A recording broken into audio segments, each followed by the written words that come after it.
So, it's been a while since I've done one of these. Hello everyone, my name is Graves, and it once again is that time of year. The time of year where I dust off the old YouTube channel and decide to do a Worlds preview video for the upcoming Smite World Championships.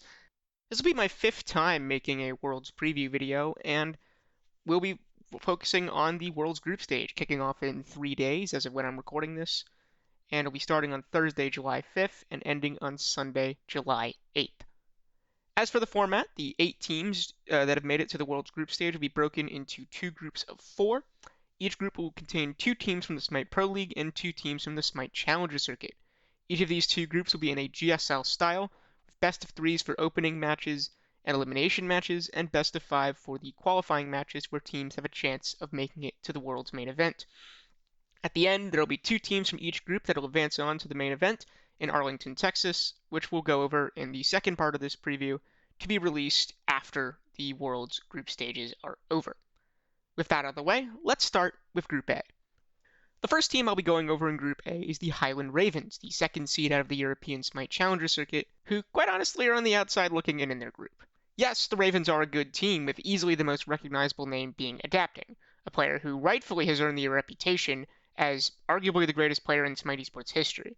And while the other pieces of this team are underrated, the competition in this group seems it might likely be too much to handle, and that's before considering the fact that the roster you see on screen may not even be the roster this team plays with at this event. If Hazer is to be believed, as he mentioned back when SWC championships were happening, Angry potentially may not be on land for this event, maybe playing with 500 or so ping from Romania, and iSilence potentially may not be there as well, potentially being replaced by Kha'Zix of the Niflheim Wargs, another team in the EUSCC. While it would be nice to see Adapting's team make a legitimate run at a World Championship again, I just don't think it's going to happen, and I feel like this team is likely going to fall short of making it out of Group A. Next up, we have the Eldritch Hounds, the winner of the NA Smite Challenger Circuit Championships, who breezed through said tournament unbeaten. Quite simply, the Hounds have been the class of the NASCC field all season, and that's even with a mid-season roster change in the solo lane. Oaf, Erupt Crimson, Quig, and Dudeman Bro are all players hungry to take the next steps, with some presumably getting opportunities to join the SPL next season if spots open up. And Ducky is certainly a proven player, and is trying to once again prove that he belongs in the SPL, similar to other redemption arcs of solo laners we've seen in the past, such as Scary D and Aquarius. In a way, it's kind of fitting that Ducky's playing Aquarius in the first round, due to that reason. And based on the Hounds' performances during LAN events they've attended this season, a slip-up by one of the 2 SPL teams in this group could be all the Hounds need to potentially book a trip to Arlington. We saw them make top 8 at Spring Masters when they beat a lower-end SPL team in the Scarabs. The question is, can they repeat the feat? Speaking of the Valhalla Valkyries, they are the next team to talk about. To begin with, this is a team with some experience at this level of competition, as this team, when they were known as the Winter Dogs, competed at this sort of level of competition at last year's Worlds placements, putting up a decent performance against some experienced SPL competition at the time. And now, a year later, they're now part of that SPL competition. It's been a bit of a rocky road for the team, mostly consisting of first-time SPL rookies with relatively inconsistent highs, often replaced by the general struggles of an inexperienced team making costly mistakes in games they honestly had a fighting chance to win. However, that doesn't mean this tournament is a hopeless situation where they're bound to be upset by the Hounds. Rather, I'm intrigued to see if they can equal their last LAN performance, where they finished top 8 at Summer Masters, beating the Hounds in the process and pushing the Titans to the brink of elimination. The pieces are certainly there for this combination of rookie starlets and experienced veterans to perform and continue their growth. It's only a matter if they can shake off their rookie mistakes that have cost them so dearly at certain points this season. Ending off Group A, we have the Tartarus Titans, last year's World's runners-up. For the most part this year, this team has been middle of the pack, with the team only truly performing well during Spring Masters, which they ended up winning. The problem is they haven't been able to truly find that form ever since, and that was before the roster changes this team had during Phase 3. Yes, the decision to drop Cyclone Spin was not exactly the most fondly thought of move by fans of the team, but Stewart has certainly lived up to the hype and belief that he can be a very good SPL ADC both now and in the future. However, I'd feel remiss if I didn't talk about the elephant in the room, and that is the situation in the jungle.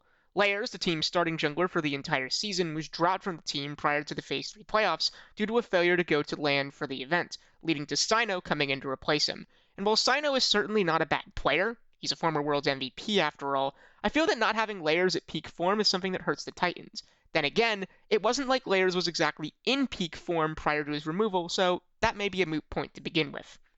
Regardless, this team is just not operating at the same level they would be expected by players of this caliber on this roster. The pieces can certainly perform, and it should be enough to get them out of this stage of the tournament. The question is whether or not the team as a whole can step it up to another gear for the most important tournament of the year. Kicking off our discussion for Group B, we have the Xibalba Storm, the number 2 team from the North American Smite Challenger Circuit, and probably the team that the least number of people expected to still be playing at this point in the season. Not necessarily because the Storm have been bad, in fact they've probably been the second most consistent team in the NASCC all year. Rather, it was because it seemed like the Athenian Sages were going to take that next step during the NSCC Championships and finish in the top 2. However, they didn't end up doing that. The Storm have an interesting combination of some experienced players on this stage and some who've never been here. Joshi and Oceans have both been to Worlds placements at least in the past, with Oceans having a Worlds main event appearance under his belt, and Downey is a console world champion, but both Dame NWK and In My Zen have never been on this sort of stage before. The other problem, though, is that the Storm quite simply are in a similar situation to the Highland Ravens in Group A.